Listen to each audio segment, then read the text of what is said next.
Bonsoir à tous. Bonsoir tout le monde. On va sans trop tarder commencer cette dernière visioconférence du cycle de formation Le Jardin de demain. On a quand même pas mal de choses à dire ce soir. Donc, on va s'y mettre tout de suite. Comme d'habitude, voilà, vous pouvez poser vos questions via l'onglet Conversation et on vous demande de couper vos micros pour le bon déroulement de la présentation. Alors, ce soir, donc, on va parler du sol. On va comprendre un peu ses origines, comment il se forme et alors comment s'adapter et l'équilibrer en fonction des différents éléments qui vont le constituer. Donc, ce soir, j'ai Louis qui m'accompagne, que vous avez peut-être déjà rencontré dans le cadre de la visioconférence sur le jardin forêt. Donc, Louis, il est arrivé chez Adalia en même temps que moi, le même jour même. Hmm. C'est mon collègue binôme. Et donc, on est depuis maintenant 2 ans et demi, 2 ans et quelques mois chez Adalia. On est tous les deux conseillers techniques. Louis, il est diplômé en agronomie avec un master en sciences et en gestion de l'environnement. Et il est vraiment passionné par tous les systèmes agroforestiers.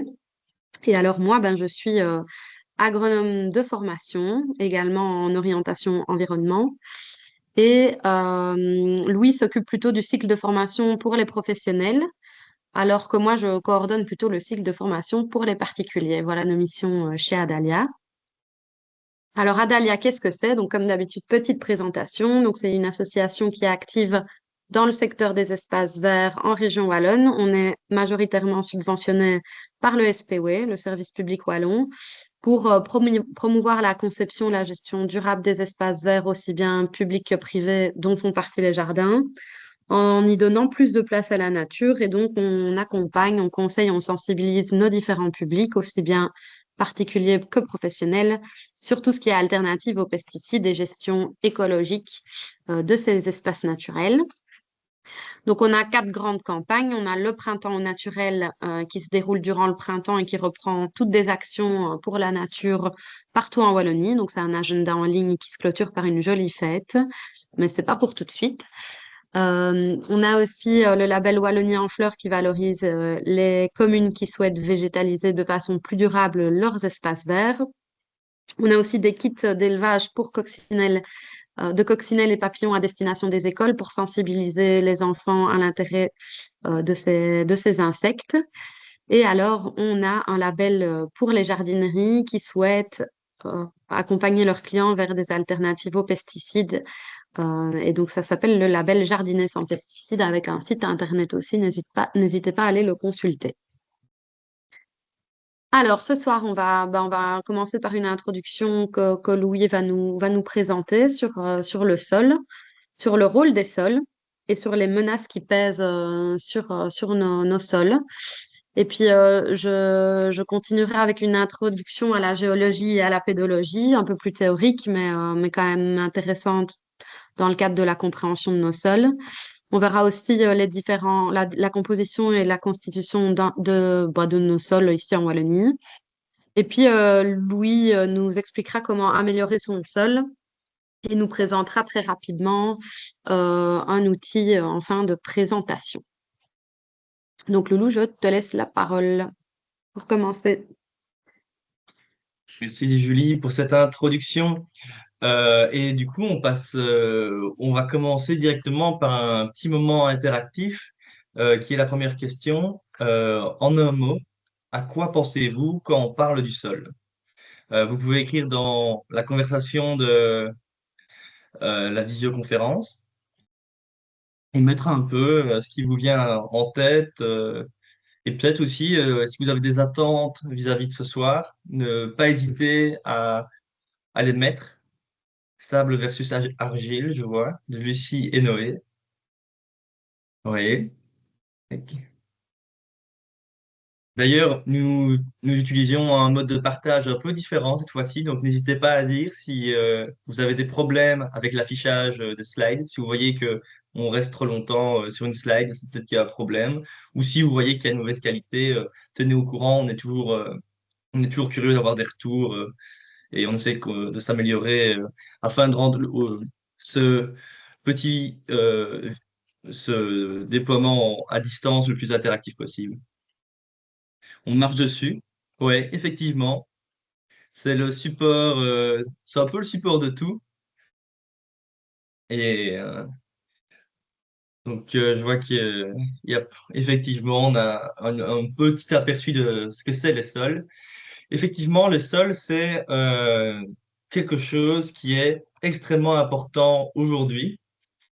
Donc, c'est quelque chose d'important, mais qui est malheureusement souvent oublié. Donc, le sol, c'est un patrimoine, c'est ce qui détermine des régions. Ceux qui aiment le vin peuvent connaître les terroirs. C'est ce qui détermine un peu l'utilisation d'une région. Ça peut également déterminer la richesse, hein. On peut penser aux richesses pétrolières, minières, mais aujourd'hui, on ne va pas parler du sous-sol, on va pas aller trop en profondeur. On va aller en profondeur dans le sujet, mais pas trop en profondeur au niveau de la croûte terrestre, et on va rester plus en surface pour voir une partie du monde qu'on ne voit pas souvent, qu'on ne connaît pas très bien. Au final, des fois, on connaît mieux les océans que les sols, car c'est une zone un peu entre deux qui est souvent oubliée. Il faut savoir que les sols, aujourd'hui, ils sont quand même en danger. On est, à force de les utiliser, comme toute ressource naturelle, on a tendance un peu à les surexploiter. On va construire dessus, on va faire beaucoup d'agriculture, donc on va faire plein de modes, on va faire plein de choses dessus.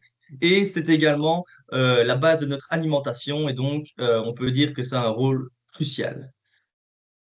Dans les sols, il faut savoir qu'il y a aussi toute une biodiversité. C'est pas souvent la plus mignonne, euh, c'est pas non plus la plus visible, et donc souvent on a peu tendance à l'oublier. Mais Julie vous présentera ça un peu plus tard dans la présentation.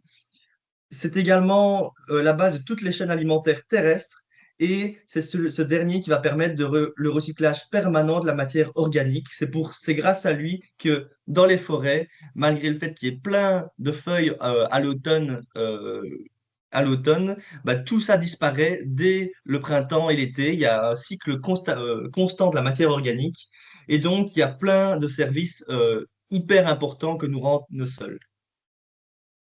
Alors, parmi ces services, il y a forcément tout ce qui est économique et qui peut être valorisé. Donc, il y a le support de construction. C'est pour cela qu'on paye des terrains pour pouvoir faire ce qu'on veut dessus. Il y a l'agriculture, forcément, la sylviculture, et donc la culture de bois ou de ressources alimentaires, ou même, on voit de plus en plus malheureusement des sols qui sont utilisés pour faire du soja, pour faire des biofuels. Donc voilà, on en fait plein de choses. On en fait du carburant, et donc, c'est une source énorme de matières premières. Il y a également tout ce qui est socioculturel, je l'ai déjà dit, c'est ce qui donne un terroir, c'est ce qui permet d'avoir des reliefs différents, des paysages différents, et ils peuvent également contenir notre histoire. Donc le sol, c'est un patrimoine qu'il faut préserver et qui est très peu renouvelable. Les sols, il faut à peu près 100 ans pour faire 1 centimètre de sol. Et donc ça prend du temps, et la nature a construit lentement les sols, et actuellement, on est en train de les surexploiter un petit peu. D'ailleurs, pour l'anecdote, pour ceux qui habitent en SB et qui ont la chance d'être en SB, vous pouvez voir que ce qui arrive des fois, c'est qu'on voit dans les champs la maison de l'agriculteur où il a été construit à l'époque. Et on voit que tout autour, on dirait que la maison est surélevée de 40 à 50 centimètres. Ça, c'est parce que tout autour, c'est des champs. Les champs ont été exploités, et donc le sol disparaît petit à petit. Et donc le sol, c'est dommageable car il rend plein de services. Il permet de filtrer d'abord les eaux, il permet de contenir les polluants, il permet forcément l'ancrage de la végétation et le développement de toute la faune terrestre. Et c'est un piège de carbone et qui joue un rôle important dans le réchauffement et dans les changements climatiques. Il va stocker le carbone si on fait ça bien, et si on l'utilise mal, il va plutôt en relâcher.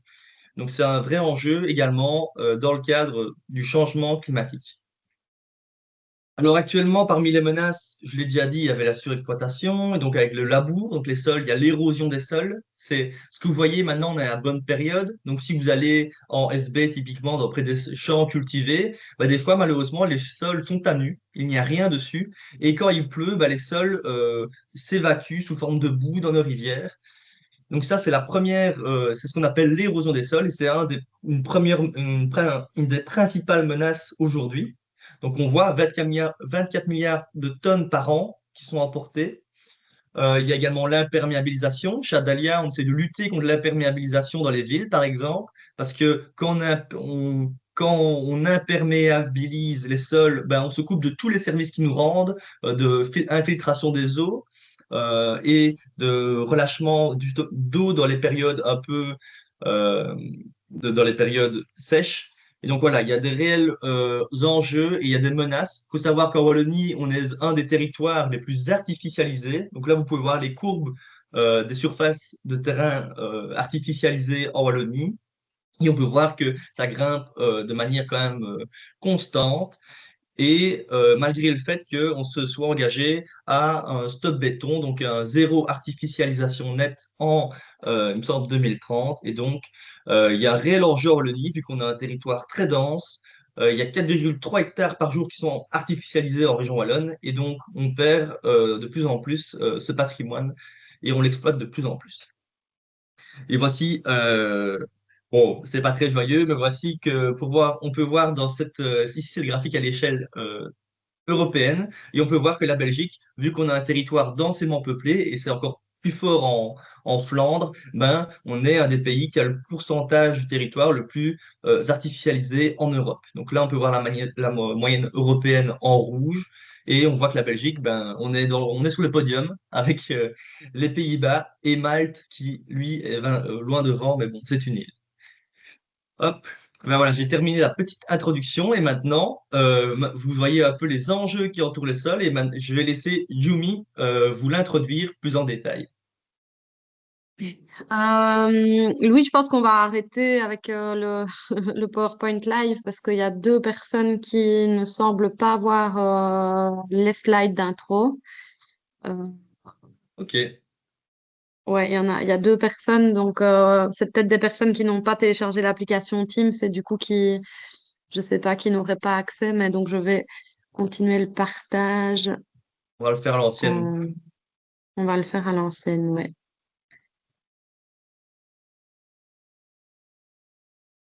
Voilà, je remonte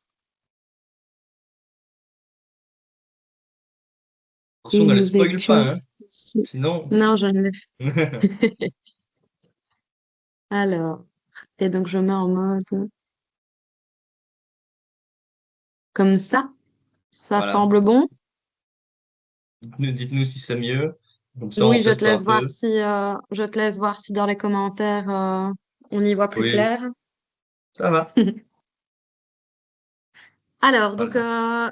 ça me semblait important de vous parler un peu de la formation des sols pour l'appréhender et le comprendre un peu mieux. Donc, ça va peut-être être un peu théorique, mais voilà, je vais essayer d'être brève. C'est compliqué d'en parler rapidement parce que c'est un processus très compliqué.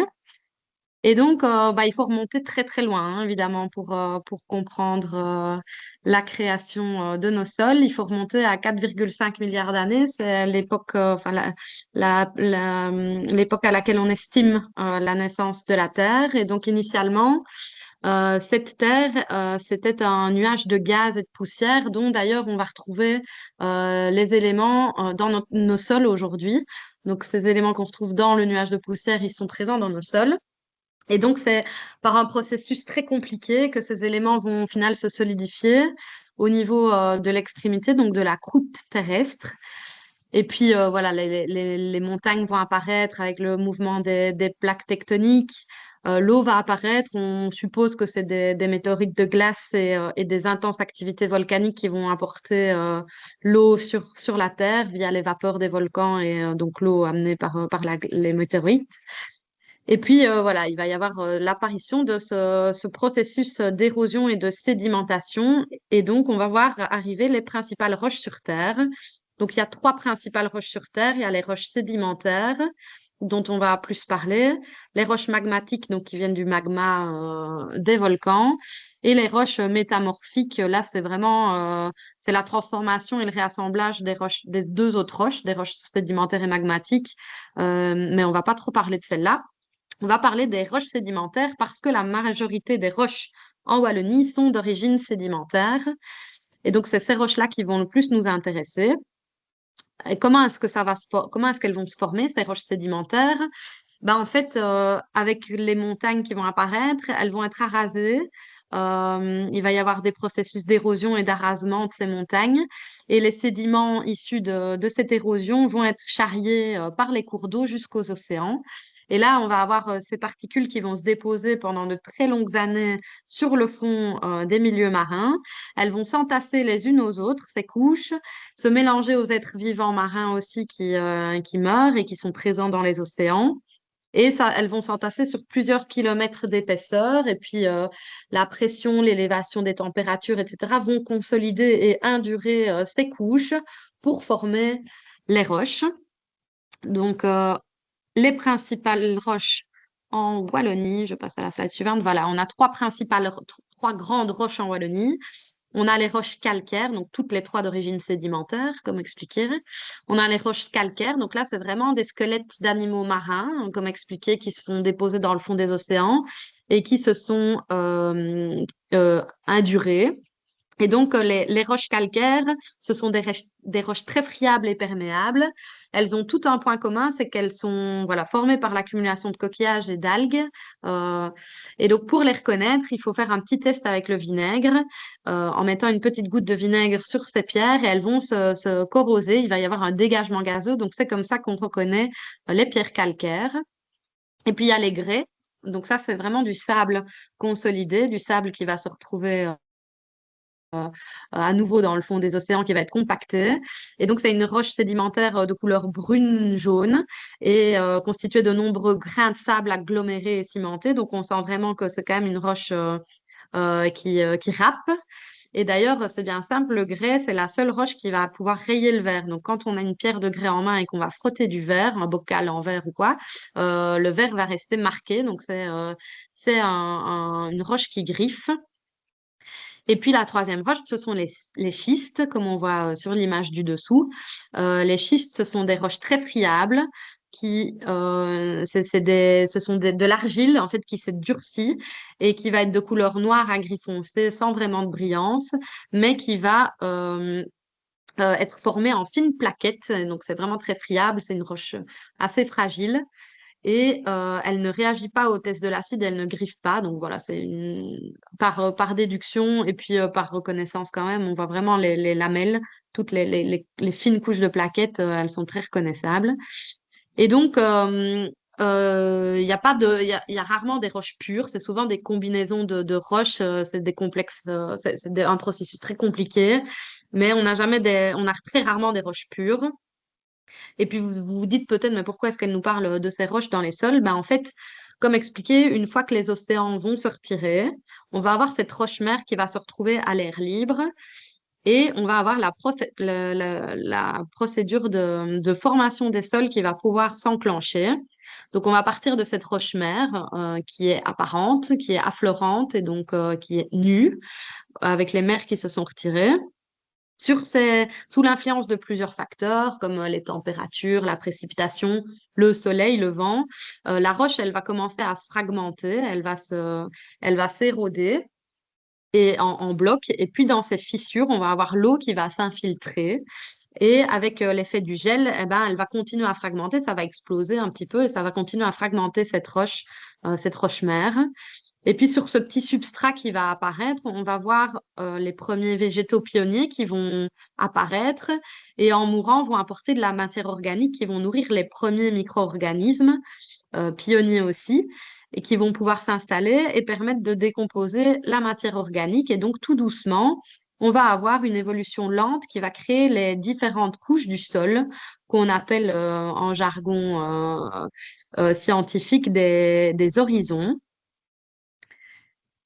Et donc voilà, je ne vais pas rentrer dans le détail, mais si on découpe une tranche dans notre sol, ce qu'on appelle le sol, on va avoir différents horizons. Et en fait, plus on descend en profondeur, plus on va retrouver notre roche-mère. Et plus on monte, plus on va avoir de la matière organique et de l'humus.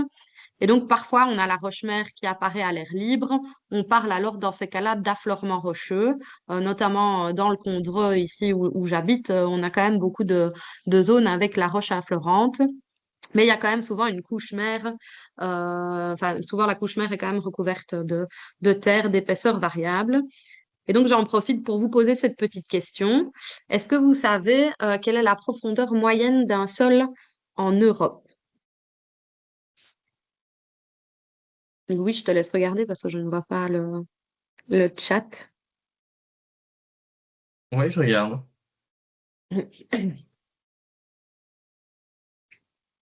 J'attends que les gens commencent à réfléchir, à voir si c'est au Soyez nom ou pas non. gênés, il n'y a pas de mauvaise réponse.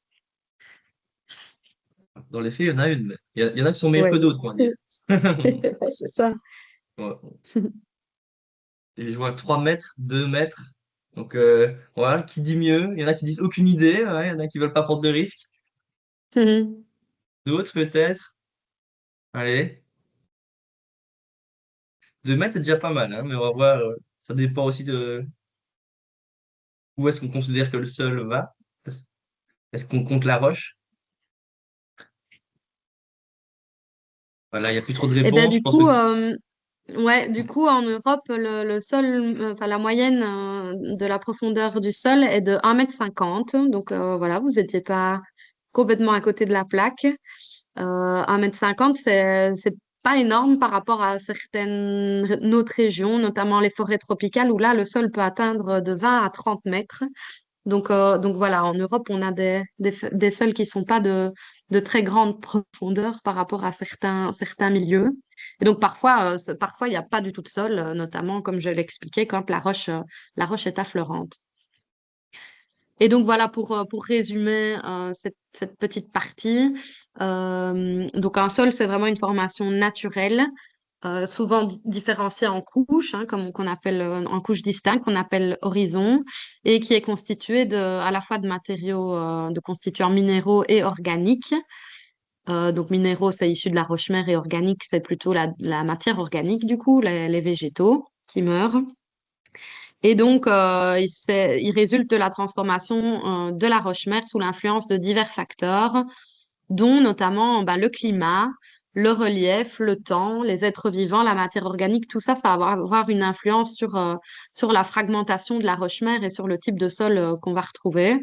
Mais il faut garder à l'esprit que chaque sol est unique. Alors, chapitre suivant, on va voir un peu, maintenant qu'on comprend comment le sol se forme, on va voir un peu de quoi il est constitué et composé. Et donc, en fait, il y a 5 grands éléments qui vont constituer notre sol.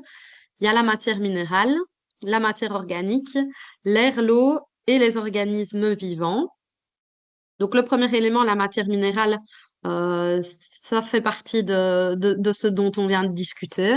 Donc, c'est vraiment l'altération de la roche-mère qui va fragmenter, enfin, qui va être fragmentée en différents éléments de taille différente d'ailleurs. Donc, j'ai mis la petite échelle granulométrique pour vous montrer. Et donc, cette roche-mère, elle va être fragmentée en particules de taille différentes. On va avoir les particules les plus fines sur la gauche de l'échelle. Ici, ça va être les argiles. Donc, c'est vraiment des toutes petites particules. Et puis, on va retrouver les limons qui sont un peu plus grands. Et puis, les sables encore plus grands. Donc, on voit bien quand on prend une poignée de sable et qu'on le frotte, on arrive à sentir les grains. Alors que si on prend de l'argile et qu'on frotte entre nos doigts, on ne sentira pas les particules. Et puis alors, au-delà des sables, on va retrouver les graviers, les cailloux, les pierres, les blocs, donc vraiment des squelettes beaucoup plus grossiers. Et donc, en fait, cette matière minérale, en fonction de sa taille, elle va influencer l'aération du sol. Bah oui, évidemment, les sols sableux vont permettre d'avoir plus d'air dans nos sols parce que les particules sont plus grandes, alors que les argiles, elles vont être beaucoup plus compactées, beaucoup plus serrées, et donc il y aura moins d'air. Et donc, cette matière minérale, elle va aussi jouer une influence sur l'infiltration de l'eau, au même titre que plus il y a de l'air, plus l'eau arrivera à s'infiltrer. Et cette matière minérale, elle est indispensable comme ressource nutritive pour les organismes du sol et les plantes aussi en ont besoin pour se développer hein, de ces minéraux, des magnésium, calcium. Et donc, c'est aussi bien indispensable aux végétaux aux micro-organismes du sol. Et donc, cette matière minérale, elle va donner la texture du sol, hein, comme on l'a vu. Donc, liée aux éléments minéraux et à leur taille, c'est ça la texture. Et donc, les sols sableux, il y a trois textures différentes, comme on l'a vu. Il y a les textures sableuses, limoneuses et argileuses.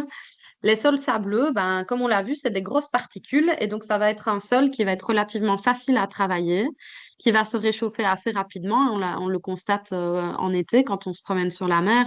On sent bien parfois qu'on a difficile à poser les pieds sur le sable tellement il est chaud. Donc ce sont des sols qui vont avoir tendance à capter pas mal la chaleur, mais qui vont être pauvres en éléments nutritifs parce que comme il y a beaucoup d'air, l'eau va avoir tendance à s'infiltrer facilement et en s'infiltrant, en fait, elle va charger tous des éléments nutritifs qui sont présents en superficie de nos sols.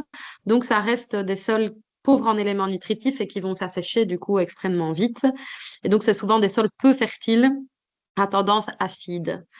Ensuite, on a les sols limoneux avec les moyennes particules. Et donc ça, c'est le sol le plus facile à travailler, le plus fertile. Il est souvent bien équilibré et il offre de bonnes conditions de culture pour les plantes. Donc c'est adapté, souvent bien adapté pour les légumes et les fruits parce qu'il va bien retenir l'eau. Et puis le plus fin, les plus fines particules, c'est les sols argileux, comme on l'a vu, qui sont par contre, eux, des sols très lourds. Ils sont imperméables, ils vont être fort compacts, ils vont pas laisser passer l'eau, du coup, parce qu'il y a très peu d'air, il n'est pas aéré. Et il va être très difficile à travailler par sa lourdeur. Et c'est souvent, par contre, des sols riches et fertiles parce que la matière organique, elle va bien rester en superficie et l'eau va emporter un minimum de particules vu que l'eau est bien retenue. Donc voilà, ce sont souvent des sols riches et fertiles, mais qui se réchauffent très lentement au printemps, à l'inverse des sols sableux.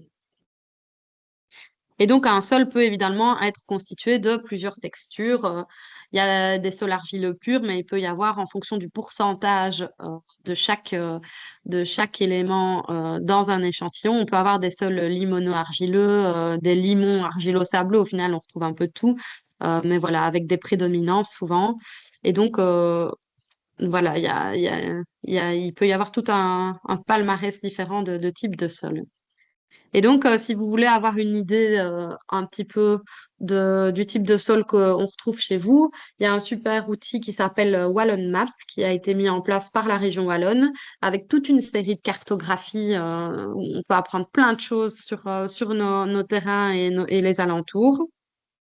Et il y a notamment les types de sols, la carte sur les principaux types de sols qui nous donne déjà des chouettes idées. Donc ici, si on dézoome à l'échelle de la Wallonie, on voit bien hein, on a beaucoup les sols limoneux dans le Brabant wallon et dans le Hainaut, hein, évidemment, les régions les plus riches en culture. On a les sols sableux plutôt du côté de Tournai et de Mons et du côté d'Arlon.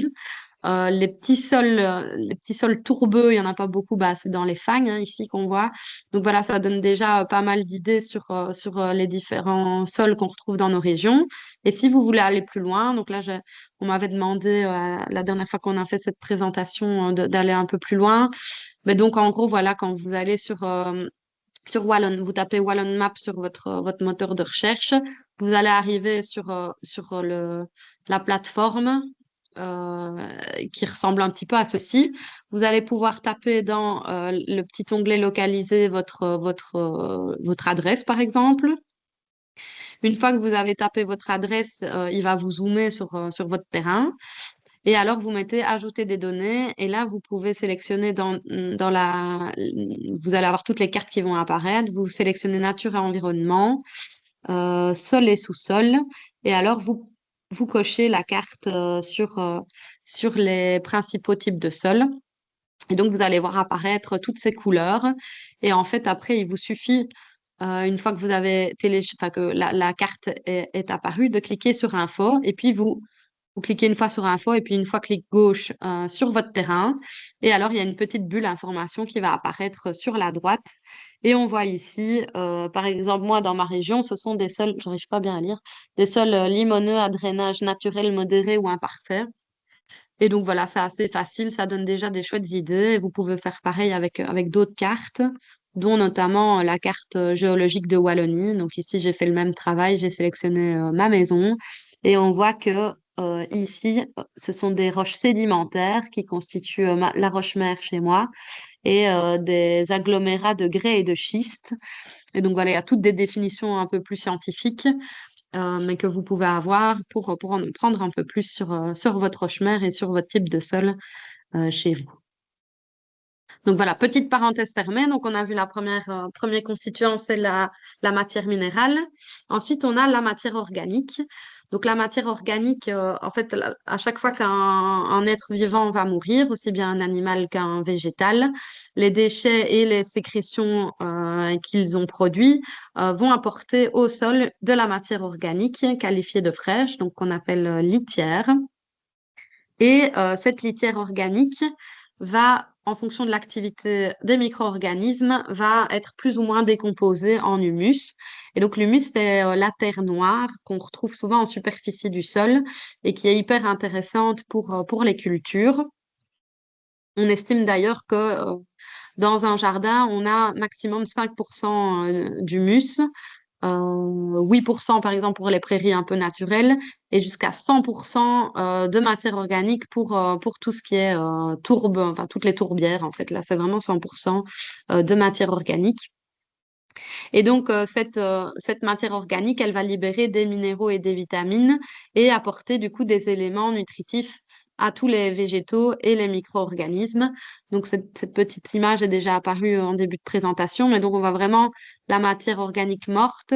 Elle va être décomposée et fragmentée par tous les petits organismes, comme les vers de terre, les acariens, etc. Elles vont être transformées en humus. Et ensuite, cet humus va être minéralisé par les bactéries et transformé en éléments nutritifs. Donc, voilà. Donc, l'humus va être transformé en éléments nutritifs comme le phosphore, l'azote, le magnésium, qui va, lui, pouvoir être directement assimilé par la plante. Et puis, à nouveau, une fois que la plante meurt, elle va réapporter cette matière organique. Et donc, on est vraiment dans un cycle de décomposition de la matière organique hyper important dans la vie de nos sols. Et alors, cette matière organique, elle va aussi améliorer la structure du sol en diminuant l'érosion et augmenter tout ce qui est infiltration et aération du sol. Donc, la matière organique est aussi primordiale dans l'équilibre de nos sols. Et puis, on va avoir, troisième élément, ben, les vides, hein, les pores qu'on retrouve parfois des grands, parfois des petits. Et donc, ces pores, ils vont varier en fonction de la texture. Hein, comme on l'a vu, les sols argileux qui sont hyper compacts et avec des toutes fines particules, ils auront beaucoup moins d'air que des sols sableux qui sont constitués de plus grosses particules. Et donc, cet air, il va aussi avoir de l'importance parce que l'air est un bon isolant et donc il va permettre au sol d'être moins sujet à des variations de température qu'à l'extérieur. Donc, sous le sol, on va avoir moins de variations de température quand les sols ont pas mal d'air. Et puis, ça permet aux êtres vivants de respirer aussi ces airs, c'est vide, ces pores, donc c'est quand même hyper important. Et alors, ben, dans ces pores, on va quand même retrouver du gaz, évidemment. Et donc, il y a deux cycles hyper importants dont je voulais quand même vous dire un mot. Donc, au niveau des gaz, on va retrouver tout ce qui est carbone. Et donc, le cycle du carbone, Ben, les plantes, pour respirer, pour réaliser la photosynthèse et pour vivre, elles vont absorber toute une série enfin, du dioxyde de carbone qui est présent dans l'air et puis le transformer en glucose qui vont lui permettre de fabriquer leurs tissus végétaux, leurs troncs, toute leur lignine. Et ces végétaux vont servir d'alimentation par exemple aux animaux herbivores qui vont pouvoir ingérer du carbone aussi parce que les animaux ne sont pas capables d'absorber le CO2, du dioxyde de carbone, comme les arbres, comme les végétaux le font. Et donc, c'est leur façon d'assimiler le carbone, c'est en se nourrissant des végétaux, nous aussi d'ailleurs, hein, en mangeant des végétaux, on va avoir du carbone et qui est aussi indispensable à notre croissance. Et puis, une fois que bah, ces herbivores, ils vont être prédatés par des animaux plus grands. Et donc, voilà, en fait, le carbone, il va remonter toute la chaîne alimentaire comme ça et se retrouver, une fois les animaux morts et les végétaux morts, il va être réassimilé dans le sol. Et alors, il y a aussi toute une partie qui est recrachée. Nous, par contre, quand on respire, on recrache le CO2 alors que les végétaux, ils vont l'absorber. Et donc voilà, c'est un processus, le cycle du carbone, qui est très intéressant et indispensable à toute forme de vie sur Terre. Et puis on a aussi l'azote, hein, le cycle de l'azote qui est très important. Donc pareil, on a l'azote atmosphérique qui peut être capté par certaines plantes, donc les légumineuses, tout ce qui est trèfle, etc. C'est des plantes hyper intéressantes parce qu'elles sont capables d'absorber l'azote atmosphérique et de rejeter l'azote dans le sol sous forme organique. On a aussi l'apport de lisier, de fumier, de boue, etc. qui va apporter tous ces apports organiques qui vont amener de l'azote dans le sol. Et ils vont être rejetés euh, non, d'abord, l'azote va être minéralisé et réabsorbé dans les plantes. Et donc, voilà, il y a aussi tout un cycle qui va se faire dont les légumineuses ont énormément d'importance dans ce cycle de l'azote qui est aussi indispensable à toute la vie sur Terre. Donc, tout ça pour dire que dans ces vides, on va retrouver et du carbone et de l'azote. C'est hyper important. D'ailleurs, attention quand on apporte trop d'engrais dans nos sols, on va avoir des excès d'azote et cet azote-là qui est en trop, il va se retrouver lessivé dans les nappes phréatiques et c'est comme ça qu'on va avoir de l'eutrophisation. Donc, bien attention quand on utilise de l'engrais, ça perturbe l'équilibre naturel de l'azote dans nos sols. Et puis, avant-dernier élément qu'on va retrouver dans le sol, c'est l'eau, hein. Bah, l'eau, oui, évidemment, elle va aussi se retrouver dans les pores. Une fois qu'il pleut, les vides vont se remplir d'eau. Et en fait, pour absorber les éléments minéraux, les plantes ont besoin que ces éléments se retrouvent à l'état soluble. Donc, tous les éléments dont j'ai parlé, pour que la plante l'absorbe, il faut qu'il soit à l'état soluble. Et donc, c'est l'eau qui va jouer ce rôle de transporter les substances entre le sol et les racines des plantes. Donc, si on a des pores grossiers, ben, l'eau, elle va avoir tendance à s'infiltrer, à percoler par gravité et à aller recharger les nappes phréatiques. Alors que si les pores sont moyens ou fins, l'eau, elle va pouvoir être retenue. Donc, on appelle ça de l'eau de rétention. Et c'est cette eau-là qui va servir à capter toutes les molécules et à remonter par capillarité dans les plantes via le système racinaire. Attention quand même que l'excès d'eau peut nuire évidemment au sol parce que les milieux gorgés d'eau dont les vides vont être complètement comblés, vont créer des conditions d'anaérobie. Et là, on va avoir des êtres vivants anaérobiques qui ont tendance à produire du méthane. Et donc, le méthane fait partie des gaz responsables du réchauffement climatique. C'est pour ça que, par exemple, les rizières sont vraiment des grandes sources de gaz à effet de serre parce que ce sont des milieux qui sont complètement gorgés d'eau et où il y a énormément de production de méthane qui est réalisée. Et puis, les derniers éléments du sol, c'est tout ce qui est la vie du sol, hein, la faune, les organismes. Et ce sont vraiment des acteurs essentiels de tous les sols du monde. Chaque groupe animal va avoir un rôle et va intervenir dans le transfert de matière et d'énergie dans le sol. Et ils ont des rôles différents. Il y en a qui vont décomposer la matière organique, d'autres décomposer les racines, d'autres vont prédater certains organismes. Il y a des détritivores. Enfin voilà, il y a vraiment toute une série d'organismes. Quel est leur rôle? Ben, leur rôle principal, c'est évidemment de décomposer la matière organique. Ça, c'est le rôle des organismes décomposeurs qui vont agir discrètement au sol, mais qui sont vraiment indispensables parce qu'ils transforment toute la matière végétale et animale morte en humus, comme on l'a vu, et en sels minéraux, et qui vont offrir aux plantes un milieu vraiment favorable à leur développement. Et donc, ces décomposeurs, ils vont couper, broyer, ingérer et enfouir toutes des petites particules dans les profondeurs du sol. D'ailleurs, ils vont vraiment réaliser un travail à la chaîne et enfouir la matière organique de plus en plus en profondeur. Et donc, par exemple, les déjections du premier animal va nourrir le second, et donc ça va descendre. Et on estime que, par exemple, un morceau de feuille peut passer dans les intestins d'environ 20 espèces différentes. Donc voilà, vraiment indispensable dans le transport de la matière organique et des minéraux dans le sol.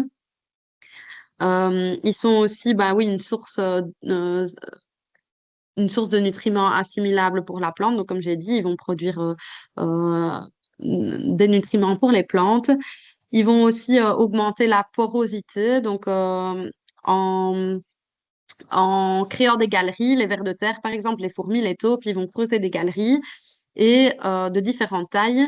Et ils vont participer du coup à l'amélioration de la porosité du sol en transférant et en stockant plus efficacement l'eau et les gaz. Et donc, toutes ces galeries, toutes ces voies de passage vont aussi permettre aux plantes de s'enraciner plus facilement au niveau du sol.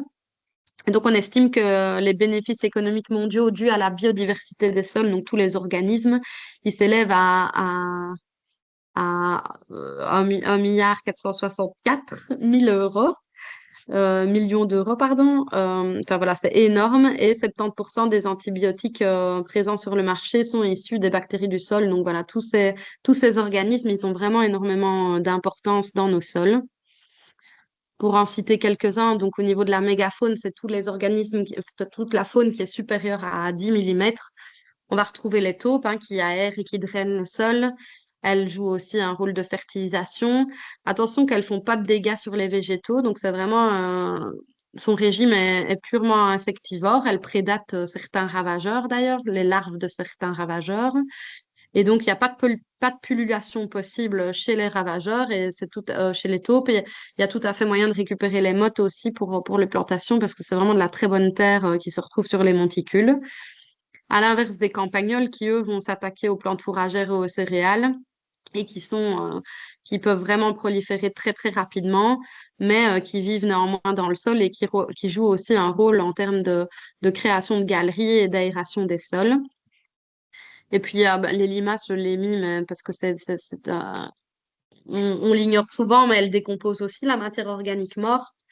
Et donc, elle vit plutôt en surface du sol, parfois un petit peu semi-enterrée, mais elles ont quand même un rôle de décomposition de matière organique, même si elles peuvent être très destructrices.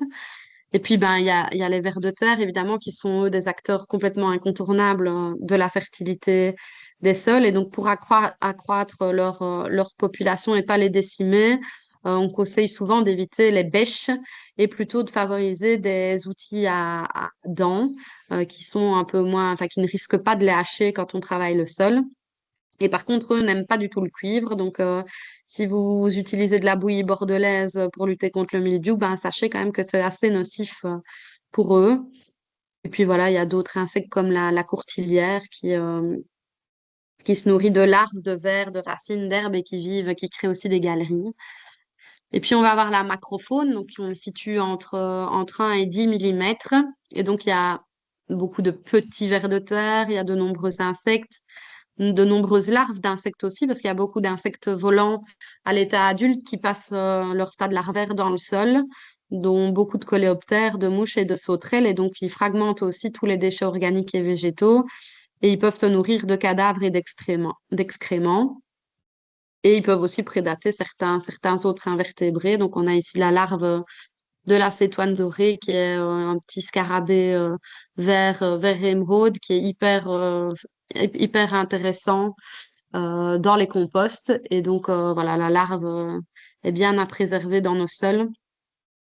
Il y a le taupin, ici, c'est la larve d'un petit coléoptère qui va passer 3 à 4 ans même au niveau du sol. Bon, il se nourrit évidemment de racines, de bulbes, dont ici on voit un radis.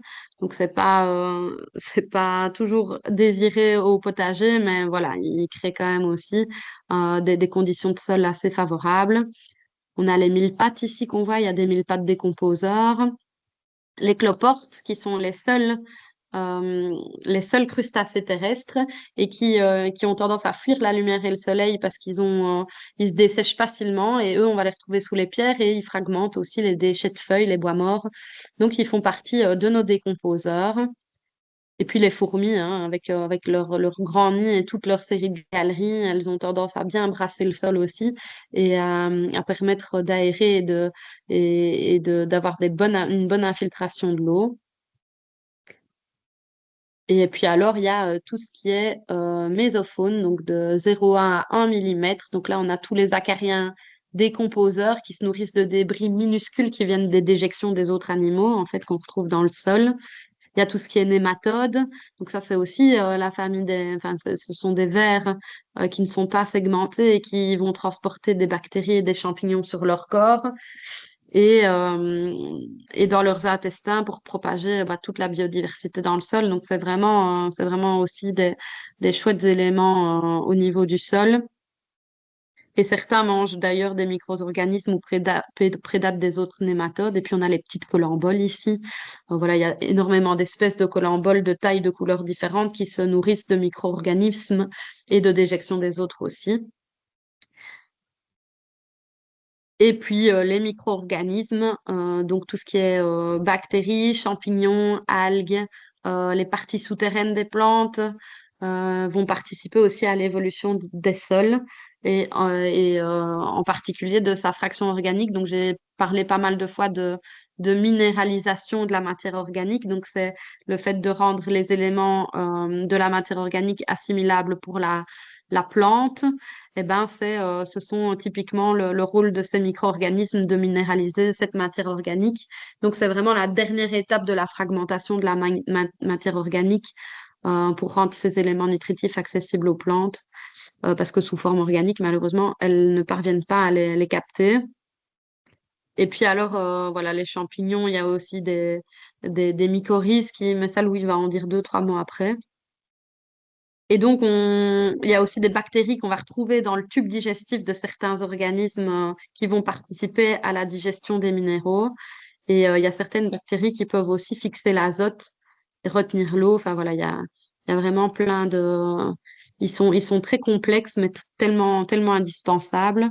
Et donc, on estime que dans 1 gramme de sol, donc une petite cuillère à café, on va retrouver euh, ce- ouais, jusqu'à 10 milliards de bactéries, 1000 champignons, 300 000 protozoaires, 50 000 microalgues, 100 nématodes. Donc, voilà, c'est vraiment...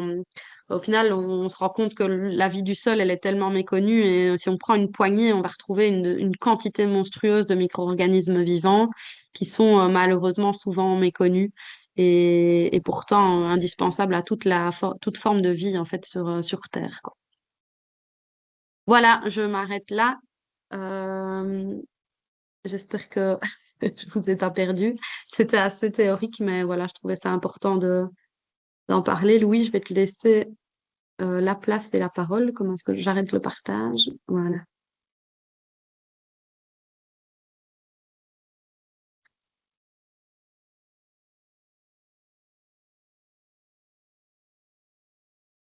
J'ai activé mon micro. Non, Tracasse Jumi, Julie, c'était très instructif. Mais du coup, on va continuer. Donc, vous voyez bien, Julie, tu vois bien mon écran? Hmm. Tu m'entends pas, mais oui, c'est bon. Tu vois, voilà. Parfait. Merci Julie pour cette introduction déjà à la création des sols et à toute la vie que composent les sols. Je me permets du coup d'aller un petit peu plus loin sur le point des mycorhizes, car c'est une découverte qui était relativement récente, mais qui était assez intéressant et qui est important à comprendre dans le développement des plantes. Donc, les mycorhizes, c'est quoi?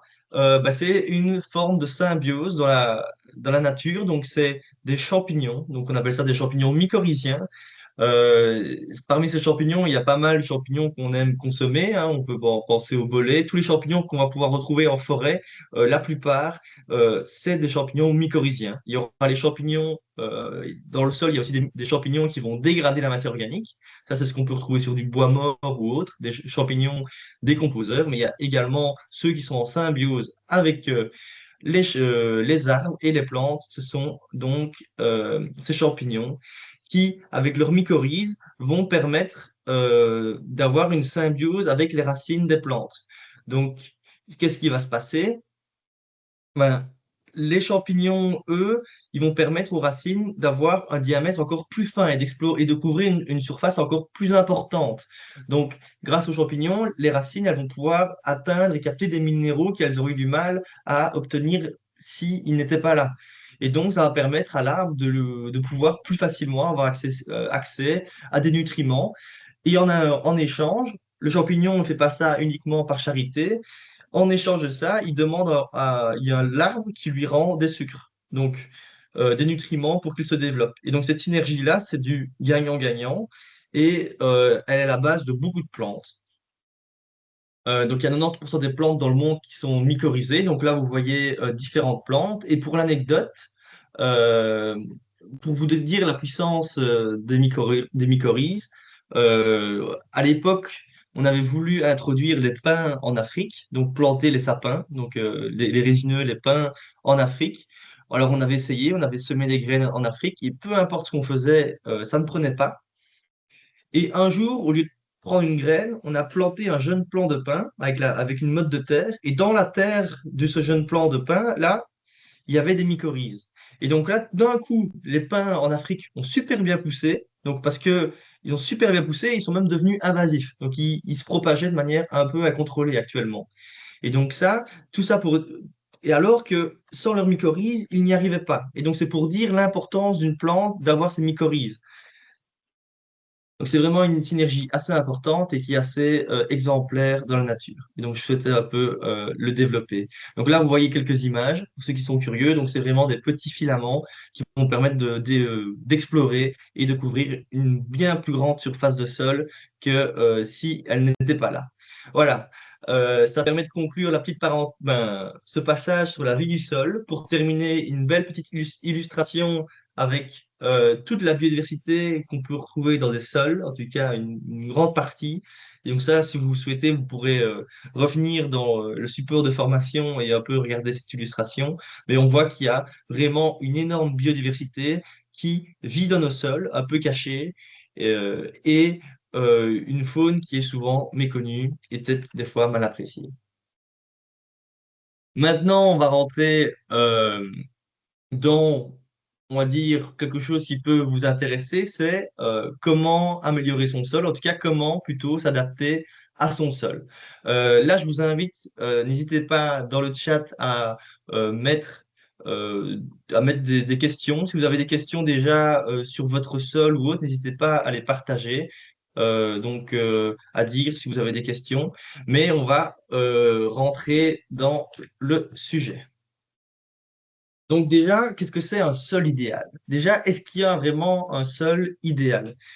Ben, pas vraiment. On va voir que pas vraiment. Ça dépend de quel point de vue on se base. Alors, agronomiquement, oui, on peut déterminer un bon sol. Un bon sol, c'est quoi? C'est un sol qui a un bon équilibre, qui est bien aéré, qui a un bon équilibre entre des matières organiques et des matières minérales, qui est légèrement acide, mais pas trop, euh, qui est qui a un bon équilibre en minéraux de base tels que le fer, le calcium, voilà, qui a des limons, qui est principalement limoneux, donc pas trop argileux ni trop sableux, et qui a une bonne structure grumeleuse au toucher. Donc là, c'est ce qu'on peut voir sur la photo. On voit bien les particules qui se tiennent, mais qui ne sont pas trop collées l'une à l'autre. Et on va voir ça, comment déterminer la qualité du sol via quelques tests de base. Mais il faut savoir que chaque type de sol a son importance. Donc, c'est pas parce qu'un sol est agronomiquement mauvais, donc qu'il est pauvre, qu'il n'est pas sans intérêt. Il faut savoir qu'actuellement, en Wallonie et dans plein de sols en Europe, on manque de sols pauvres. Donc, les sols pauvres, c'était donc des sols qui ne sont pas riches en nutriments.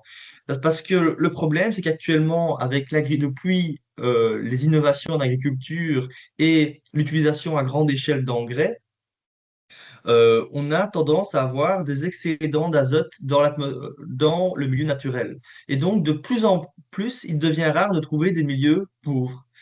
Et dans ces milieux pauvres, ben, il y a plein de plantes très intéressantes qui poussent, et principalement des plantes à fleurs. Donc, il y a plein de fleurs de chez nous qui ont besoin de sols pauvres, parce que si le sol est trop riche, les herbes prennent le dessus et elles ont du mal à rentrer en concurrence avec ces herbes.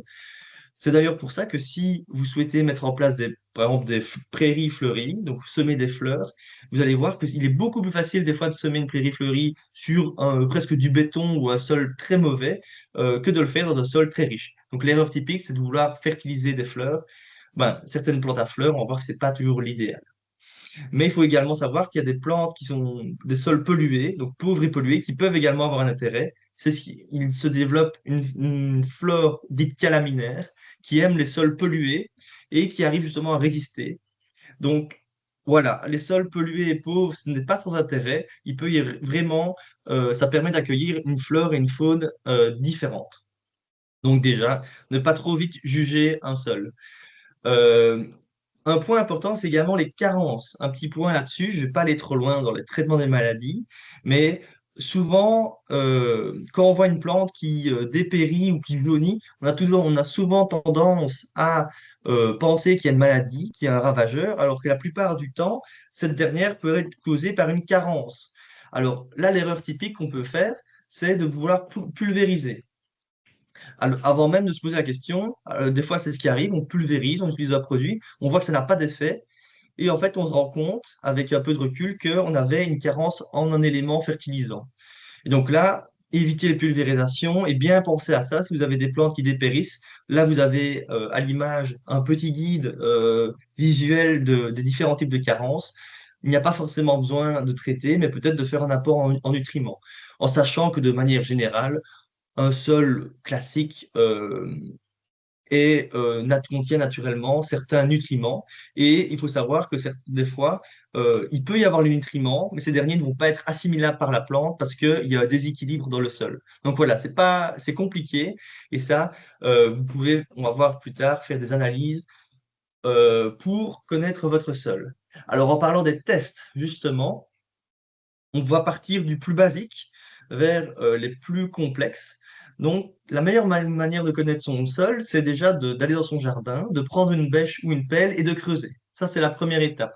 Creuser sur 50, aller un peu au fond, voir ce que notre sol, comment notre sol est construit. Si vous avez de la chance, vous allez creuser 30, 40, 50 centimètres et toujours avoir une terre bien noire, bien brune. Là, c'est que vous avez un bon sol. Il y en a d'autres qui, après 10, 20 centimètres, vont tomber sur de l'argile, ou il y en a qui vont tomber sur des cailloux. Donc là, forcément, vous avez moins de sol et donc c'est moins propice. Mais au-delà de cette profondeur de sol, vous pouvez également avoir différentes textures. Donc pour ça, pour déterminer la texture, un test qui est très simple, c'est le test du boudin. Alors, en quoi ça consiste? Ben, c'est très simple. On prend un peu de son sol dans sa main, on le frotte comme ceci entre ses deux mains, et en fonction de ce qu'on a à la fin, on va pouvoir déterminer si on a un sol plutôt argileux, un sol plutôt sableux, euh, ainsi de suite. Et donc là, si je vais faire le pointeur, hop, j'active. Si vous avez un sol comme ceci, forcément, vous avez un sol sableux. On voit qu'il a du mal à se coller. Si vous avez un boudin qui n'est pas encore bien formé, c'est que vous avez un sol limoneux. Et si vous avez vraiment quelque chose de bien compact, genre de la pâte à modeler, bah, c'est que vous avez un sol très argileux. Au-delà de ça, il y a le test il y a d'autres tests. Il y a le test de décantation. Donc ça, c'est on prend un morceau de notre terre et on la met dans de l'eau. Si vous voyez que elle se déstructure totalement, ça, c'est que vous avez un sol qui n'est pas bien équilibré, donc qui est souvent perturbé. Euh, Là, si vous avez entre les deux, voilà, on voit un sol bêché qui a été quand même déstructuré. Et si le sol se tient bien et qu'il y a très peu de sol qui va au fond, c'est que vous avez une bonne structure de sol. Donc là, c'est pas savoir si vous avez de l'argile ou du sable, c'est savoir est-ce que vous avez une bonne structure. Et donc, quand le sol se tient bien et flotte en surface, ça veut dire que il y a vraiment des complexes argilo-humiques, on va appeler ça, donc il y a une rétention dans votre sol qui fait qu'il est bon. Il va également avoir le test du pH pour savoir si vous avez un sol acide ou basique. Ça, c'est important pour certaines plantes. Donc, ne pas planter, par exemple, des myrtilles. Donc, les myrtilles de chez nous qui aiment les sols acides, si on les plante sur un sol basique, on va toujours avoir des mauvais résultats. Donc, bien connaître son pH avant de pouvoir planter quelque chose, c'est l'idéal. Il y a des petits pH mètres, ça va assez vite. On va voir qu'on peut également se baser sur les plantes qui poussent naturellement sur notre sol pour avoir une idée. La coupe en traverse, j'en ai déjà parlé, hyper important.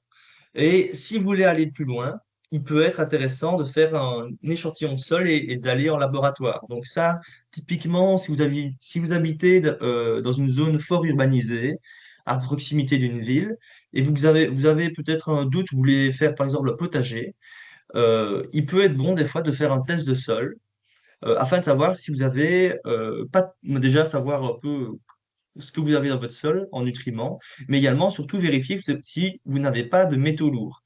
Euh, il est très fréquent d'avoir des métaux lourds, même dans des milieux un peu protégés via les retombées atmosphériques. Donc à l'époque, avec les usines, bah, les fumées dérivaient avec le vent et avec la pluie retombaient. Donc il y a même des sols qui sont à la campagne qui sont pollués. Mais donc c'est bien de vérifier ça, car on va voir que dans un sol pollué, on ne va pas cultiver des légumes racines ou des légumes feuilles. On va plutôt privilégier des légumes fruits qui contiennent moins de polluants. Il y a également l'outil Sanisol. Ça, c'est un outil assez chouette qui permet justement, comme je l'ai dit, d'aller voir vraiment la teneur en métaux lourds. Il faut savoir que si vous faites un test en laboratoire, ils vont pas forcément vous demander de détecter les métaux lourds, mais vous pouvez le demander. Ça peut être, euh, Ça peut être bénéfique si vous le souhaitez. Et forcément, il y a encore Wallonma. Euh, Au-delà de ça, il y a également donc les plantes bioindicatrices. Donc, il faut savoir que avant même de creuser son sol, on peut avoir une idée du comportement de notre sol en fonction de ce qui y pousse dessus. Donc typiquement, si vous avez des joncs, des carex et des mousses qui se développent fort dans votre gazon, donc là on voit les carex à l'image, donc ici c'est des plantes de milieu humide, bah forcément, vous n'avez pas besoin d'aller creuser très profondément pour savoir que vous avez un sol humide. Si vous avez beaucoup d'orties, de liserons qui poussent, là, vous avez peut-être un sol qui est très riche en azote, qui a peut-être un excès. Pareil pour le tassement, si vous avez compacté votre sol via le passage, si vous passez fréquemment au même endroit, ou si vous l'avez un peu, vous le piétinez souvent, vous pouvez avoir des plantes dites de sol tassé qui vont avoir des racines pivots et qui vont vouloir décompacter les sols. Donc ça peut être le plantain, le pissenlit, le rumex, les chardons. Ils vont être favorisés par un sol compacté. Donc voilà, une petite parenthèse pour vous dire que en fonction de ce qui pousse sur votre sol, vous pouvez avoir une idée du comportement de ce dernier. Au-delà de ça, donc comme je l'ai dit, il y a le pH. Donc le pH élevé, si vous prenez un pH mètre, vous allez voir qu'il y a différents niveaux. Il y a le pH élevé, c'est un sol plutôt basique. Euh, et si ce dernier est trop basique, il y a différents moyens de réagir. Donc là, vous avez fait votre test de pH, vous voyez, ah, mon sol est basique. J'aimerais plutôt revenir à un état neutre qui est plutôt de 6,5, 7. Alors là, ce que vous pouvez faire, c'est apporter de la matière organique. Ça, de manière générale, on va voir que la matière organique, c'est vraiment le meilleur moyen d'améliorer son sol. Car car ce qui va se passer, c'est que la petite vie du sol qu'on a vu, que Julie a présenté, naturellement, ils vont respirer comme nous. Ils vont respirer, ils vont prendre du CO, ils vont respirer de l'oxygène, ils vont relâcher du CO2, et ça va acidifier, le CO2 va acidifier naturellement le sol. Donc plus un sol est vivant, plus il sera tendance à être acide. C'est pour ça que les sols de forêt tropicale sont très acides souvent. Il y a également possibilité d'avoir des engrais verts. Donc, il y a la moutarde, luzerne, tous ces engrais verts, donc ils vont faire de la matière organique. Et donc, plus le sol est riche et vivant, moins il sera basique. Donc, ça permet de rectifier un peu votre sol. A contrario, si votre sol est un peu trop acide, donc il est plus bas, il a un pH bas, donc vous voyez l'échelle de pH ici, alors là, vous pouvez, avec modération, faire des apports de cendres de bois, de chaux, de craie, bien faire attention à ce que vous utilisez, pas utiliser de la chaux magnésienne. Ça, on va voir que le magnésium, c'est pas l'idéal parce que ça peut justement bloquer ça peut créer des carences. Et la cendre de bois, pareil, c'est très riche en nutriments, donc il faut vraiment l'utiliser avec modération. Donc, vraiment, faites attention avec ceci. Il vaut mieux y aller avec parcimonie et rectifier en fonction de votre sol. Et pareil, il y aura certains engrais verts qui ont plutôt une fonction alcaline, ben, plutôt qui vont rendre vos sols un peu plus alcalins. Pour améliorer votre structure de sol, donc là vous avez creusé, il y a différentes techniques. Donc d'abord, si vous avez un sol sableux, euh, on va voir que ça revient souvent, et vous allez voir qu'il revient pour chaque type de sol, c'est l'apport de matière organique. Si vous apportez de la matière organique, vous ne pouvez pas vous tromper. Ça va forcément enrichir votre sol. Donc, ce qui va se passer en sol sableux, c'est qu'on va recréer donc du limon. La matière organique va se dégrader et va se fixer au sable et va permettre au sable de mieux se tenir, de mieux retenir de l'eau et donc d'être moins sableux.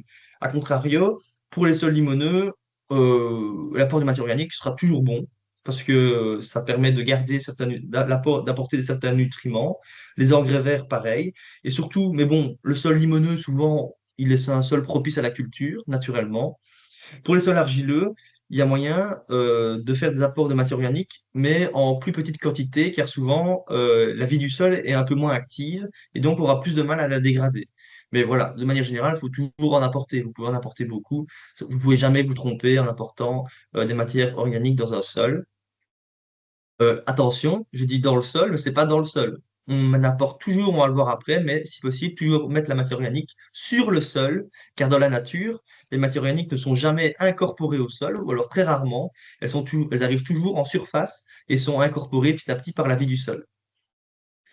Donc on va voir qu'on peut en faire des paillages en grès vert, mais ça c'est valable pour pour tous les sols. Il y a également des apports en calcaire ou autres. Attention, bentonite, ça c'est une petite erreur car c'est aussi un argile. Donc plutôt la bentonite, c'est plutôt pour les sols sableux, vu que c'est un argile qui va permettre justement de retenir de l'eau. Et les sols argileux sont souvent plus acides, les sols sableux un peu plus alcalins. Pour améliorer la structure de votre sol, vous pouvez utiliser des outils manuels. Donc, il y a la classique grelinette, donc, ou fourche-bêche. Donc, c'est ce qui va permettre d'aérer votre sol naturellement. Attention, dans tous les travaux, donc on va travailler le sol, on va toujours essayer de travailler le sol en surface. Donc, on va jamais essayer de mélanger les différents horizons du sol. On va jamais prendre la terre du bas et la remettre au-dessus. Donc ça, la vie du sol, elle va pas aimer. Chaque horizon, donc chaque centimètre de sol a une vie du sol qui est adaptée. Si vous mettez le sol du dessus en haut, toute la faune va être perturbée et donc votre sol va être moins vivant. Euh, mais voilà, le travail de la grelinette, la fourche-bêche, dans un potager, dans un sol, c'est toujours intéressant afin de l'aérer et de le décompacter, surtout dans les zones où vous passez fréquemment, c'est hyper intéressant. Il y a également tout ce qui est engrais vert. On peut décompacter naturellement un sol en mettant des plantes. Les plantes vont, avec leurs racines, surtout les engrais verts, vont ouvrir le sol et quand on va le faucher, qu'elles vont mourir à l'hiver, bah, toutes ces racines vont se décomposer et vont faire donc des porosités et vont l'aérer. Pour retenir, il y a une phrase que j'aime bien, c'est un sol couvert, sol prospère, sol nu, sol foutu. Donc ça va vraiment suivre ce qu'on va dire. Il faut toujours couvrir un sol. Un sol nu, c'est pas naturel. Donc, ce que vous voyez justement en agriculture, vous pouvez voir en SB des fois des sols à nu à cette période de l'année, ce n'est pas normal. D'ailleurs, on rend de plus en plus obligatoire le fait de couvrir le sol l'hiver. parce qu'on perd du sol et la vie du sol, un sol exposé au soleil et aux éléments, c'est un sol qui n'est pas propice à la vie. Si vous allez dans un milieu naturel, le sol sera toujours couvert par des plantes ou par de la matière organique. Améliorer la teneur en azote. Donc, ce qui peut arriver des fois, c'est que vous avez un excès d'azote. Comme on l'a vu avec l'agriculture et la surfertilisation, on peut avoir des sols un peu trop riches. Et donc, ce qu'on peut faire, c'est, bon, on va voir ce qu'on peut faire. D'abord, un sol riche en azote, comme je l'ai dit tout à l'heure, c'est un sol où on va pouvoir trouver beaucoup de liserons, beaucoup d'orties. Donc, c'est pas genre deux, trois orties, c'est vraiment des paquets d'orties. Donc là, si vous avez ceci, c'est que vous avez un sol probablement assez riche en azote. Et les orties, elles, en poussant, on va voir elles vont vivre quelques années et elles vont vider l'azote du sol. Ce qui va se passer dans un sol riche en azote, c'est une croissance très forte des graminées. Ça, c'est normal, vous allez dire, c'est que l'herbe va pousser très bien et très vite. Donc, ça va faire qu'on va devoir tondre plus souvent. La conséquence de l'azote, surtout pour certains légumes et certaines plantes plutôt ligneuses, c'est qu'on va avoir une croissance de feuilles plus importante au détriment de fruits. Par contre, l'avantage, c'est que pour tous les légumes feuilles, pour tous les légumes, les engrais verts, on va pouvoir avoir une très bonne production. Donc ça, l'azote, c'est très bien dans les zones de potager où vous allez faire des légumes, des plantes peu ligneuses. Ça, c'est très bien. Et si vous voulez corriger un excès d'azote, ce que vous pouvez faire, c'est d'apporter du paillage ligneux. Donc pas du bon paillage. Vous pouvez utiliser, du bon paillage, c'est l'idéal, mais vous pouvez utiliser du paillage pas de la sciure de bois non plus, mais presque. Parce que ce qui va se passer, on va voir, c'est que le carbone, pour dégrader ce bois, les micro-organismes vont devoir puiser dans l'azote du sol et donc vont baisser naturellement le taux d'azote du sol. Si, à contrario, vous avez une carence en azote, alors ça peut ne pas être un défaut, parce que ça peut être aussi un avantage. Si vous voulez faire des fleurs, c'est bien d'avoir un sol pauvre en azote. Donc voilà.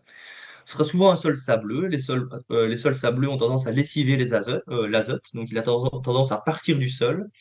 Et ce qui va se passer, c'est des fois, on va voir, si on veut cultiver des légumes feuilles, donc des légumes, des plantes potagères, ben, on risque d'avoir des jaunissements et des retards de croissance.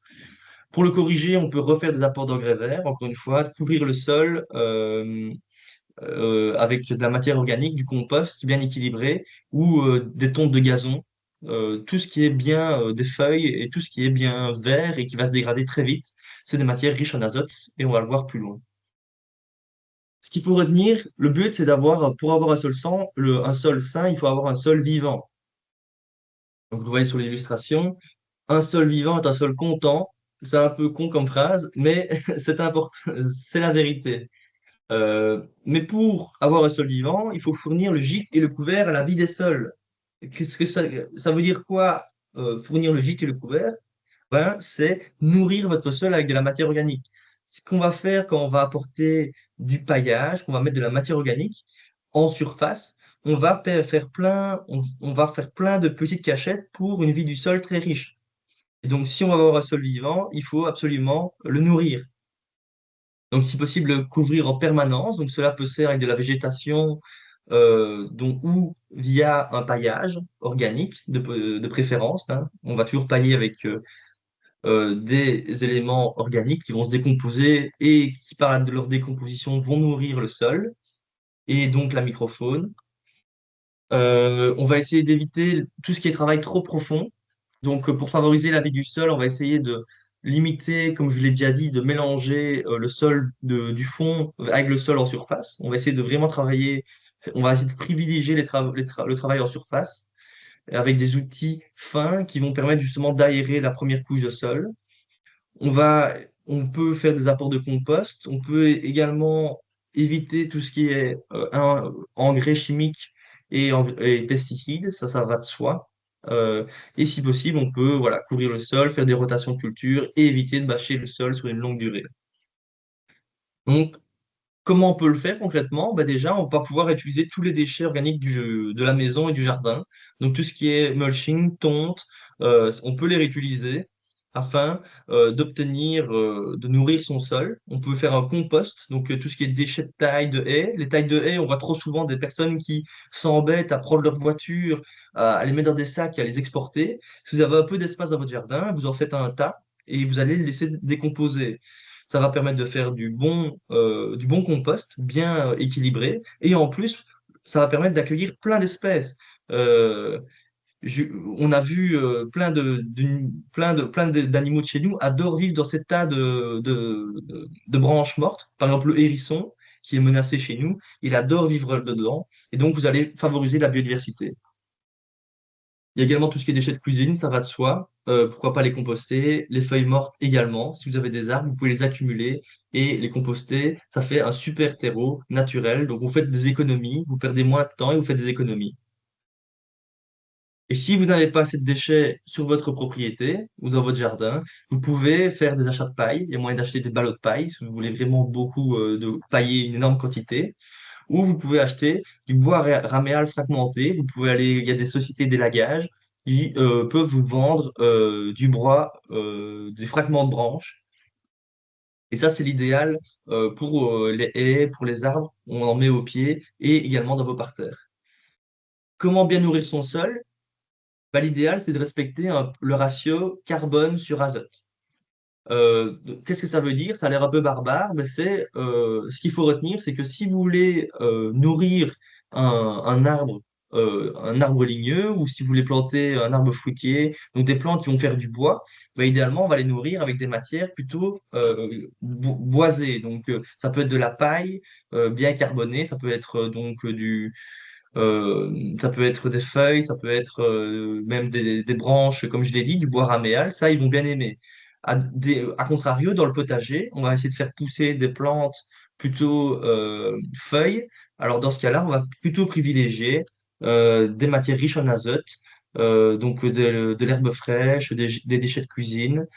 Donc voilà, des choses qui sont assez riches en azote. Le paillage, c'est un incontournable. Il y a plein de raisons de pailler les sols. Ça limite l'enherbement, donc on désherbe moins. On nourrit la vie du sol, comme je l'ai déjà dit précédemment. On améliore la fertilité, on limite l'évaporation. Voilà, ça a plein de rôles à jouer. Donc pailler, et si possible, toujours avec une couche de 10 centimètres. Votre paillage ne peut avoir l'effet désherbant uniquement si vous mettez une couche de 10 centimètres. Ça, c'est un point important à comprendre. C'est que si vous devez désherber dans une zone paillée, c'est que vous n'avez pas mis assez de couches. Enfin, en tout cas, il faut vérifier que vous avez une couche suffisante. Et en plus, dans du paillage, même s'il y a des plantes, ben, forcément, les racines vont avoir du mal, vont se décrocher plus facilement. Donc, on va pouvoir désherber plus facilement nos sols. Donc ça, vraiment vérifier et faire attention à ceci. C'est également valable dans les graviers. Vérifier si vous avez un gravier plein d'herbes, ben, des fois, au lieu de le désherber, il faut peut-être se poser la question de est-ce que j'ai suffisamment de gravier? Et souvent, la réponse est non.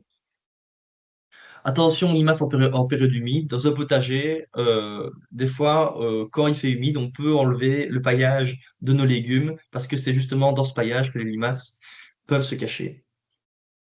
Donc, dans les travaux du sol, une technique qui marche très bien. Donc, imaginons que vous êtes chez vous, vous voulez faire une nouvelle parcelle ou lancer un potager. Ben, une technique qui marche super bien, c'est le bâchage pendant l'automne et le début de l'automne jusqu'au printemps. Donc ça consiste en quoi? Bah, c'est une technique qu'on maraîchère qui permet justement de ne pas se fatiguer et de ne pas travailler son sol. Euh, donc c'est quelque chose qu'on réalise plutôt l'hiver, donc plutôt allez, à la fin, à la moitié de l'automne. Et ça consiste en quoi? Bah, ça consiste à souvent couvrir le sol avec une bâche plastique qui laisse passer l'eau. Attention à ça, toujours prendre une bâche plastique qui laisse passer l'eau et on va la laisser quelques mois. Et pendant ces quelques mois, ben, les plantes vont mourir et donc ce qui va se passer, c'est génial pour ceux qui l'ont déjà fait, c'est que plutôt que de s'embêter avec une machine ou avec une bêche et enlever toute l'herbe, ben, on suffit de mettre une bâche pendant quelques mois, on la retire après quelques mois et là on va avoir un sol super, un sol sans herbe, hyper riche, qui a été dégradé totalement. Donc ça marche super bien. Et ce que vous pouvez faire en plus, c'est que d'avant de mettre une bâche, vous pouvez recouvrir votre sol de matière organique et ensuite vous paillez. Et là, ce sera encore mieux. Là, vous allez retrouver un sol super grumeleux et prêt à accueillir des cultures. Donc ça, c'est vraiment une technique de paresseux qui marche super bien. Si vous avez un sol qui est peu propice à la culture de certaines plantes, donc un sol argileux peu profond ou un sol pollué par exemple, vous pouvez vous rabattre sur des bacs de culture surélevés. Alors il y a plein d'avantages. Déjà, ça permet de s'occuper des légumes plus facilement. Donc les légumes sont à votre hauteur, donc ils sont moins bas, donc il y a moins besoin de se plier. Les ravageurs ont plus de mal à y accéder, donc c'est vraiment une technique assez intéressante. Ça peut se faire en bois de récup. Et au-delà de ça, ça permet donc, comme je l'ai dit, d'éviter d'avoir des sols pollués. Si vous avez un sol pollué, vous pouvez remplir ces bacs avec un sol sain, cloisonner un peu le fond avec quelque chose de perméable, et donc vous allez pouvoir cultiver des légumes feuilles, des légumes salades, même dans un sol pollué, et voire même cultiver des carottes, typiquement des plantes, des tubercules qui ont besoin d'un sol profond. Si vous n'y arrivez pas dans votre sol chez vous, bah, vous pouvez vous rabattre là-dessus, et là, vous pouvez avoir des super résultats. Pareil, les spirales aromatiques, si vous avez du mal à mettre en place des plantes de sol sec ou de climat plutôt chaud, bah, ne pas hésiter à faire des spirales aromatiques ou en tout cas de faire, pas forcément une spirale, hein, mais de faire une zone surélevée en pierre. Ça va permettre justement, avec le fait l'effet de drainage, de cultiver des plantes plutôt méditerranéennes, telles que les plantes aromatiques. Et donc ça, c'est l'idéal d'avoir au jardin, près de la cuisine, comme ça, quand on veut cuisiner, on a toujours accès à plein de plantes aromatiques. On peut favoriser les pierres sèches, ça c'est un savoir-faire qui est hyper intéressant et qui permet d'accueillir une biodiversité très riche, donc des petits lézards, des petits insectes qui vont pouvoir passer l'hiver à l'abri à l'intérieur de ces pierres. On arrive à la fin de notre conférence, ben, de ce petit webinaire. Que retenir de ce webinaire? Ben, déjà que les sols, c'est quelque chose d'extrêmement riche, il nous rend plein de services. C'est un support de vie qui nous permet de réaliser toutes nos activités, mais c'est également, comme on l'a dit au début, un patrimoine qui est euh, mal en point, qui subit une érosion et qui est face à des menaces. Qu'est-ce qu'on peut faire pour limiter les menaces sur nos sols? Bah déjà, c'est désimperméabiliser les sols. Donc, si vous avez des allées de garage en termac, bah, voilà, en béton, bah, pourquoi pas essayer de faire des zones poreuses déjà, plutôt remettre des revêtements qui laissent passer l'eau. On peut éviter de tasser le sol, donc pourquoi pas éviter de passer avec des grosses machines sur vos sols. On peut apporter de la matière organique. Ça, c'est vraiment un truc qu'il faut retenir aujourd'hui. Si vous voulez avoir un sol fertile, il faut apporter de la matière organique. Un sol fertile et donc vivant. Il faut couvrir et y apporter de la matière organique. Mais c'est de toujours couvrir le sol avec des plantes. Ça peut être avec des plantes couvre-sol qui font très bien le travail ou avec des arbres. Essayer de faire une rotation des cultures dans le potager. Essayer de limiter l'érosion. Ne jamais laisser un sol nu dans votre jardin si possible. Et quand c'est possible, on peut essayer de dépolluer les sols, mais ça, c'est plus compliqué. On va terminer avec une petite présentation très rapide d'un outil qui est sorti il n'y a pas si longtemps que ça. C'est l'indicateur de qualité des sols wallons. Alors, ce n'est pas nous qui l'organisons, mais sachez qu'il existe. Et donc, si vous voulez connaître mieux votre sol, vous pouvez participer à l'IQSW citoyen. Donc, ça permet d'identifier des sols et de faire des diagnostics presque gratuitement. En tout cas, je ne connais pas. Il me semble que si vous participez au programme, vous devez leur faire remonter des informations, mais en échange, ils vous en rendent. Donc, n'hésitez pas hésiter à faire appel à eux si vous souhaitez justement ensuite à ce webinaire où vous vous dites, ah, est-ce que j'ai un sol pollué? Bonne question. Vous pouvez contacter donc l'IQSW avec le nom que vous voyez ici, des personnes en dessous, et ils pourront vous renseigner et vous diriger vers les bonnes personnes. Bah, Julie, je vais te laisser la parole pour présenter donc le cycle ton bébé, c'est-à-dire le cycle de formation 2026. Alors oui, donc l'année prochaine, on vient de lancer le tout nouveau cycle. Donc l'année prochaine, on va avoir une petite partie, enfin le cycle est un peu renouvelé. Donc on va avoir l'année prochaine des formules de PAC. Et donc, il y aura 4 grandes thématiques. Donc, si vous avez assisté à tout le cycle de cette année, bah, c'est souvent les mêmes visioconférences. Il y aura 2 nouveautés l'année prochaine sur les 13 thématiques. Mais ça va être vraiment scindé sous format de pack. Je vais essayer juste de remettre ma petite slide. Euh, voilà, donc ça va être une nouvelle formule. Donc, il y aura 4 grandes thématiques. Il y aura un pack arbre et arbuste, un pack potager et sol, un pack accueillir la faune et un pack jardin résilient. Et donc, vous pourrez soit vous inscrire aux visioconférences de ces packs. Donc, il y en a 3 à 4 par thématique. soit vous aurez aussi une formule visioconférence plus formation de terrain. Et donc là, on va avoir plusieurs partenariats, dont des initiations à l'utilisation de la faux pour entretenir les jardins. Il y aura un atelier de fabrication de nichoirs pour les mésanges. Il y aura toute une formation de création de potager avec Potago, qui est un super organisme. On verra aussi du compostage avec les maîtres composteurs. Donc tout ça, il y aura à chaque fois des demi-journées en présentiel. On verra comment créer des aménagements et des parterres fleuris. Donc voilà, n'hésitez pas à aller consulter le site d'Adalia. Vous aurez les informations sur les nouveaux cycles. Et alors, sachez que vous avez accès, en tout cas pour ceux qui ont eu l'ensemble du cycle de formation, qui ont suivi l'ensemble du cycle et qui ont le dossier partagé, vous avez accès à votre dossier jusqu'au 31 décembre. À partir du 31 décembre, voilà, vous n'aurez plus accès aux documents. Donc, je vous invite à aller télécharger si vous souhaitez les garder, parce qu'on laisse place au nouveau cycle. Donc, voilà, je leur envoie un petit mail pour leur préciser. Et puis alors, comme d'habitude, on va vous demander de répondre à notre questionnaire de satisfaction. Est-ce que je sais mettre dans le chat? Non. Bon. Mais d'abord, on peut peut-être aussi remercier toutes Je ces vous personnes. glisse. Ouais, ouais. Je vous glisse, hop là, vite dans le lien, le questionnaire de satisfaction, comme d'habitude. Donc, dans un souci d'amélioration continue, on vous demande de bien vouloir répondre à ce questionnaire.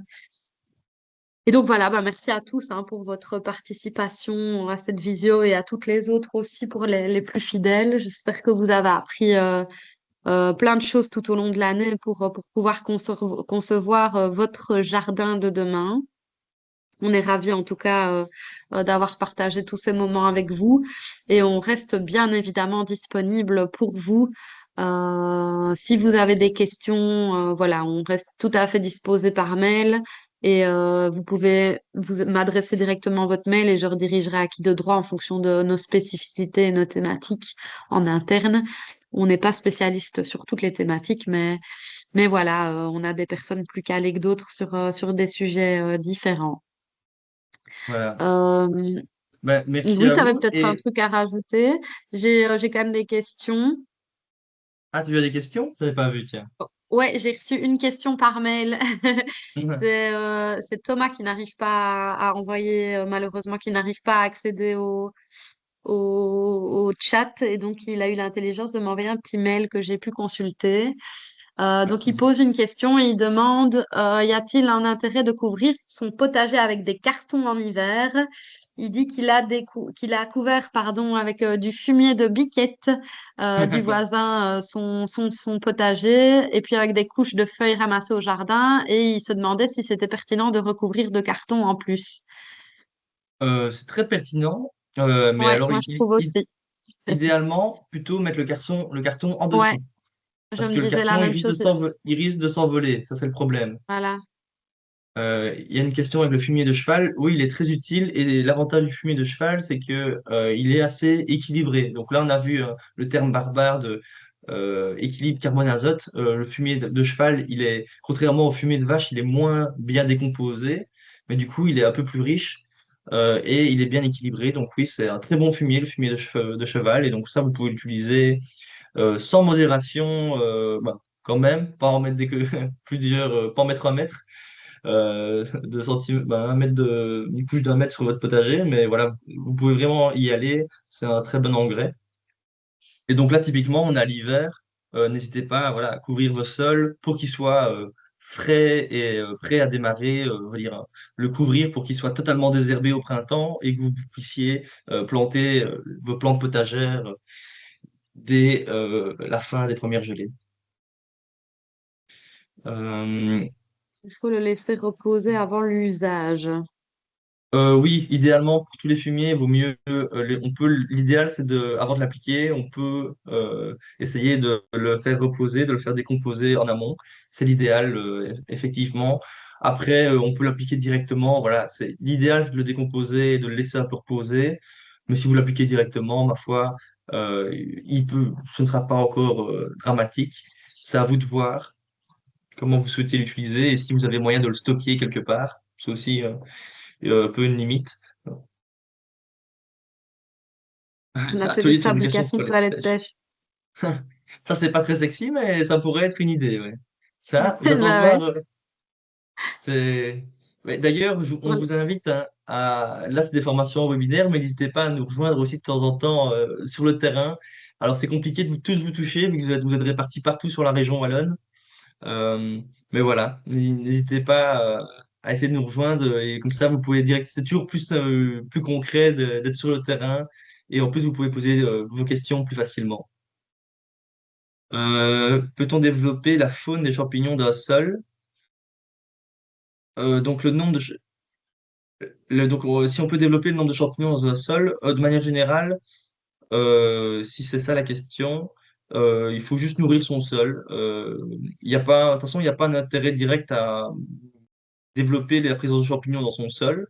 Bah, si, il faut avoir des mycorhizes, mais ça se fait naturellement. Il n'y a pas besoin. Ouais, c'est Vous ça. allez pouvoir retrouver dans le magasin des mycorhizes sous forme de spores. C'est un peu commercial. Il y a aucune, voilà, scientifiquement, c'est compliqué de prouver que votre sol va pouvoir reprendre ces mycorhizes-là. Et souvent, il y a déjà plein de mycorhizes dans vos sols. Et donc, elles auront du mal à faire votre sol souvent sera déjà bien occupé et donc elles n'arriveront pas à faire leur place. Donc, vous pouvez des fois trouver des plantes mycorhizées dans le commerce. C'est pas toujours, voilà, c'est un peu, c'est fort commercial maintenant. Donc, pas besoin d'aller jusque-là. Mm. Euh, Ben voilà, Bah, plus n'hésitez de pas. questions. Peut-être une Ouais, dernière là qui a l'air d'arriver. ouais, bah, hésitez même si vous voulez peut-être. C'est vrai qu'on n'a pas eu beaucoup d'interactions avec les micros, mais sachez qu'on peut les activer des fois si vous voulez un peu discuter. Si vous avez une question que vous souhaitez formuler oralement. C'est peut-être parfois plus facile. Mycorhize de truffes aussi, oui. Ah, les truffes, j'ai entendu des gens qui voulaient avoir des truffes dans un vignoble. Mais le plus simple, c'est de planter les truffes. Elles sont mycorhizées avec les chênes verts et avec le noisetier. Donc le plus simple pour avoir des truffes, c'est de planter des noisetiers. Donc vous faites de la noisette et en plus, avec un peu de chance, vous pouvez avoir des truffes, mais il faut encore avoir un chien qui arrive à les renifler. Il faut encore les trouver. Donc bonne chance, mais voilà, c'est pas impossible.